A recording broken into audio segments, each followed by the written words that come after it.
जो पत्र लिखकर वो शहीद हुए, उस पत्र में उनका दर्द था कि मुझसे किसानों का दर्द देखा नहीं जा रहा। वो रोज़ सिंघू बॉर्डर पे आया करते थे, किसानों के लिए जैकेट कंबल रोज़ लेके आया करते थे, और जब किसानों की वो पीड़ा उनके लिए असहाय हो गई तो उन्होंने ये शहादत दे दी। अभी तक 20 से ज़्यादा किसान इस आंदोलन में शहीद हो चुके हैं। इस आंदोलन को भी 20 दिन हुए हैं, तो लगभग रोज एक किसान इस आंदोलन में शहीद हो रहा है। मैं केंद्र सरकार से पूछना चाहता हूं कि और कितनी शहादत और कितनी जान आप लोग लोगे उसके पहले कि आप इस देश के किसानों की बात सुनोगे। अध्यक्ष महोदय, अंग्रेजों के समय एक ऐसा ही आंदोलन हुआ था 1907 में। उस आंदोलन का नाम था पगड़ी संभाल जट्टा। पंजाब में आंदोलन हुआ था, बिल्कुल हूबहू ऐसा ही आंदोलन। वो आंदोलन भी 3 कानूनों के खिलाफ था।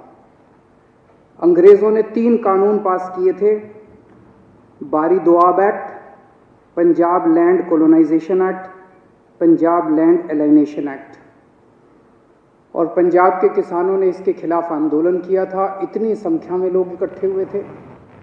9 महीने तक यह आंदोलन चला था अंग्रेजों के खिलाफ। तो एक तो ये केंद्र सरकार ये ना समझ ले कि ये किसान आसानी से जाने वाले हैं। उस आंदोलन की लीडरशिप की थी भगत सिंह के पिताजी ने, किशोरी सिंह जी ने, और भगत सिंह के चाचा ने, अजीत सिंह जी ने। उन दोनों ने मिलकर एक भारत माता निर्माण सोसाइटी बनाई थी। उस सोसाइटी की लीडरशिप के अंदर वो आंदोलन हुआ था इन 3 कानूनों को खारिज करवाने के लिए। उस वक्त भी अंग्रेज सरकार ने कहा था थोड़े अमेंडमेंट कर देते हैं। कई राउंड्स ऑफ डिस्कशन हुए थे। अंग्रेज सरकार ने कहा कि इसमें थोड़े बदलाव कर देते हैं, लेकिन किसान डटे हुए थे कि हमें 3 कानून वापस करवाने हैं। और अंत में अंग्रेजों ने 3 कानून वापस लिए थे। मैं सोच रहा था कि भगत सिंह ने क्या इसी बात के लिए कुर्बानी दी थी कि जब देश आजाद होगा तो अपनी सरकारों के खिलाफ भी इसी किस्म से आंदोलन करने पड़ेंगे। आजाद भारत के अंदर भी इतने लोगों को अपनी जान कुर्बान करनी पड़ेगी। आज कितने किसान हमारे सिंघू बॉर्डर के ऊपर सुप्रीम सैक्रिफाइस दे रहे हैं। एक एक किसान भगत सिंह बन के वहां पे बैठा हुआ है। केंद्र सरकार कह रही है कि किसानों को कानूनों का फायदा समझ नहीं आता। तो केंद्र सरकार ने अपने सारे बड़े दिग्गज नेता, जितने बड़े बड़े इनके नेता हैं, उनको उतारा है कि समझाओ, और वो समझा रहे हैं। आज योगी आदित्यनाथ जी, जो भारतीय जनता पार्टी के बहुत बड़े नेता हैं, उत्तर प्रदेश के मुख्यमंत्री हैं, वो टीवी में आ रहा था, शायद बरेली में 20,000 किसानों की रैली उन्होंने की। उनको कहा गया भाई इन 3 बिलों के फायदे समझाओ, तो फायदे समझाने लगे वो। मैं सुन रहा था उनका भाषण। तुम्हारी जमीन नहीं जाएगी, ये फायदा है क्या? वो तो थी अभी तक, अब जाएगी नहीं, मतलब ये क्या फायदा है? तुम्हारी मंडी बंद नहीं होगी, ये फायदा है क्या? तुम्हारी मंडी बंद नहीं होगी, तुम्हारी जमीन नहीं जाएगी, तुम्हारा ये, अरे भैया ये तो था ही हमारे पास, फायदा क्या है? तो इनसे किसी से पूछ लो, ये भी इतने सारे बैठे हैं, किसी से पूछ लो, किसी भाजपा वाले से, कि फायदा क्या है? वो बता रहे हैं कि आ रहा हूं मैं उस पर, फायदा और नुकसान दोनों, नफा नुकसान बताऊंगा, चिंता ना करो। तो इनसे किसी से पूछो भाजपा वाले से फायदा क्या है, तो सारे जनों को एक लाइन रटा रखी है, किसान अब अपनी फसल पूरे देश में कहीं भी बेच सकता है। यही कहते हैं ना ये।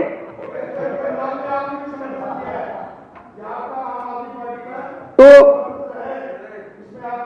एक मिनट, मेरे को बोलने दीजिए। मैंने आप लोगों जब बोल रहे थे मैं चुपचाप सुन रहा था।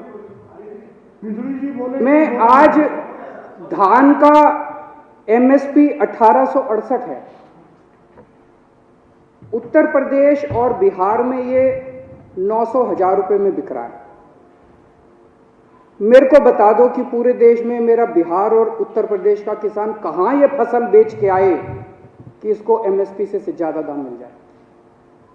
हवा में बात करने से क्या फायदा है? कहीं भी बेच लो, कहीं भी बेच लो। अरे कहां बेच लें बताओ तो सही। अब हमारे देश का किसान पूरे देश में कहीं भी बेच सकता है। वो देश का किसान कहीं भी नहीं बेचेगा। उनको भी पता है कि कौन बेचेगा।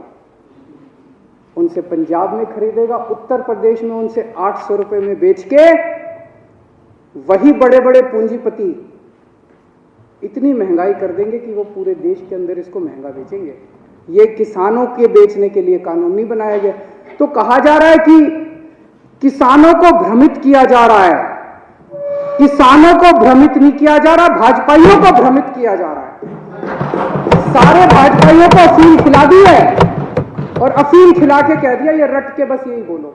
मैंने आज पूरा भाषण सुना योगी आदित्यनाथ जी का, उनको भी नहीं पता इसका क्या फायदा है। वो पूरे भाषण में, वो भाषण था इसी बात के लिए कि किसानों को बताना है कि इसका क्या फायदा है।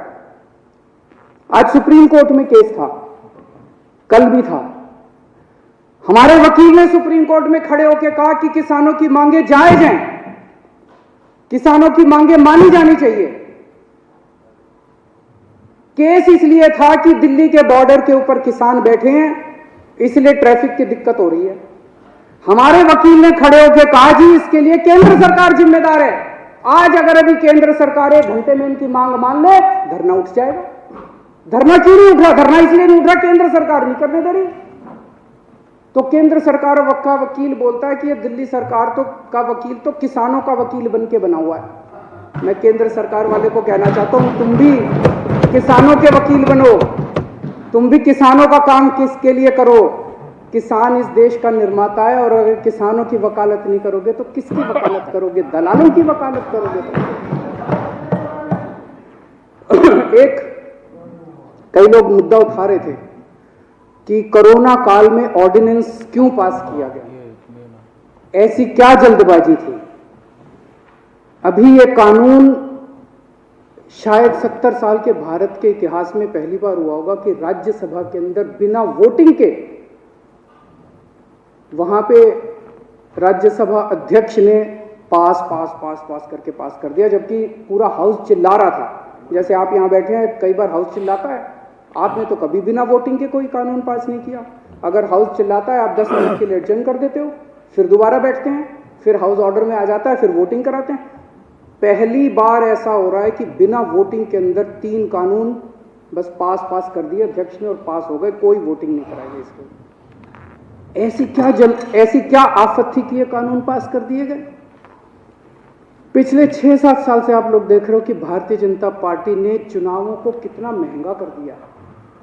कितना पैसा खर्च होता है चुनावों के अंदर, कितना पैसा खर्च होता है। ये कानून किसानों के लिए नहीं बनाए गए, ये कानून भारतीय जनता पार्टी के चुनावों की फंडिंग कराने के लिए बनाए गए। इसको ये देश जितनी जल्दी समझ ले, किसान तो समझ गए, बाकी देश भी जितनी जल्दी समझ ले उतना अच्छा होगा। तो अध्यक्ष महोदय, मैं इसका समर्थन करता हूं और ये 3 कानून हैं, ये तीनों कानूनों को मैं सदन के सामने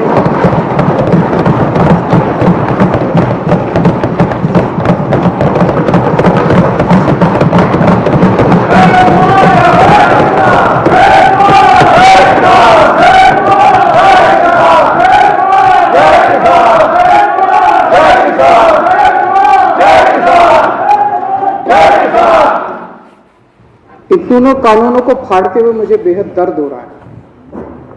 मेरा बिल्कुल मकसद नहीं था इसे फाड़ने का, लेकिन आज जब मेरे देश का किसान सड़कों के ऊपर 2 डिग्री टेम्परेचर के अंदर सड़कों पे सो रहा है और वो तकलीफ में है, तो मैं अपने देश के किसान और अपने देश के जवान के साथ गद्दारी नहीं कर सकता। मैं भी पहले इस देश का नागरिक हूँ, मुख्यमंत्री बाद में हूँ। तो आज इन तीनों कानूनों को ये विधानसभा खारिज करती है और केंद्र सरकार से अपील करती है कि किसानों की बात मानते हुए अंग्रेजों से बदतर मत बनो। अंग्रेजों ने 9 महीने में कानून वापस ले लिए थे, आप कम से कम आज़ादी की इतनी तो इज्जत रख लो कि 20 दिन के बाद अब इन कानूनों को वापस ले लो।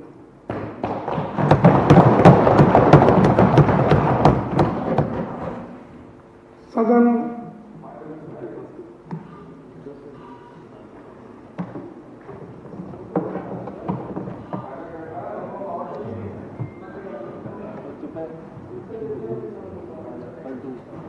अब श्री कैलाश गहलोत माननीय राजस्व मंत्री द्वारा नियम 90 के तहत प्रस्तुत संकल्प सदन के सामने है।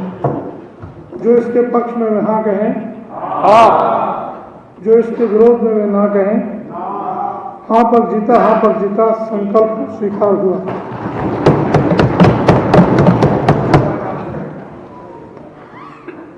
अब श्री चंद्र जैन जी माननीय ऊर्जा मंत्री कार्य सूची के बिंदु क्रमांक 2 में दर्शाए गए सभी दस्तावेजों की प्रतियां सदन पटल पर प्रस्तुत करेंगे।